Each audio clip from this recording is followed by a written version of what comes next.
आदिलपुर में खबर में शेयर कंदासीं। उनड़ पाड़े में ब नीगर पुरेस्टार नमूने गुम थी विया। वारसन पारां अगवा जो शख्स ज़ाहिर कयो वियो। ॿ ॾींहं अॻु 12 सालनि जो इकराम मंगी ऐं 10 सालनि जो रहमान शेख पुरेस्टार नमूने गुम थी विया।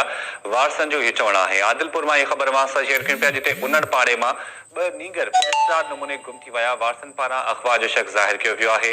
ॿ ॾींहं अॻु 12 सालनि जो इकराम मंगी ऐं 10 सालनि जो रहमान शेख पुरेस्टार नमूने गुम थी विया।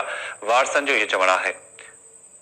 वारिस ॿुधाइनि था त ॻोल्हा बावजूद ॿिन्ही नीगरनि जो पतो नाहे पइजी सघियो। अगवा जो ख़दशो आहे।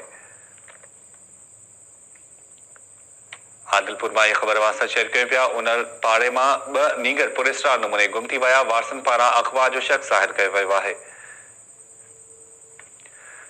वरी अॻु 12 सालनि जो इकराम मंगी ऐं 10 सालनि जो रहमान शेख पुरेस्टार नमूने गुम थी विया। वारसन जो इहो चवणु आहे। वारसन जो चवणु आहे त ॻोल्हा बावजूद ॿिन्ही नीगरनि जो पतो नाहे पइजी सघियो। अगवा जो ख़दशो आहे। आदिलपुर में इहा ख़बर वास्ते शेयर कयूं पिया। उनड़ पाड़े में ब नीगर पुरेस्टार नमूने गुम थी विया। वारसन पारां अगवा जो शख्स ज़ाहिर कयो वियो आहे। ॿ ॾींहं अॻु 12 सालनि जो इकराम मंगी ऐं 10 सालनि जो रहमान शेख पुरेस्टार नमूने गुम थी विया। तफ़सील मालूम कंदासीं माजिद कलवड़ खां। जी माजिद, छा तफ़सील आहिनि वधीक?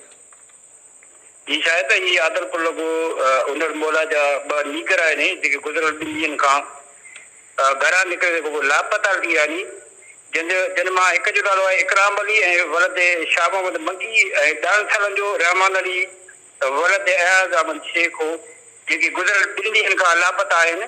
ऐं होॾां जेको जो वारसनि जो चवणु आहे त गुज़िरियल राति जेका त इहे घरां मानी खाई निकिरी आहिनि त वापसि न मोटा आहिनि। ऐं वारसनि जो इहो बि चवणु आहे त नीगरनि खे अगवा जो शक ज़ाहिर कयो आहे। होॾां आदिलपुर थाणे एनसी दाख़िल थियण बावजूदि हिन वक़्त ते को बि ख़र्चो निकितो आहे। ऐं एस एच ओ आदिलपुर रिज़वानदार जेको पुछा कंदो ॿुधायो त नीगरनि जी ॻोल्हा जारी आहे। जी वॾी महिरबानी माजिद अपडेट करण जे लाइ।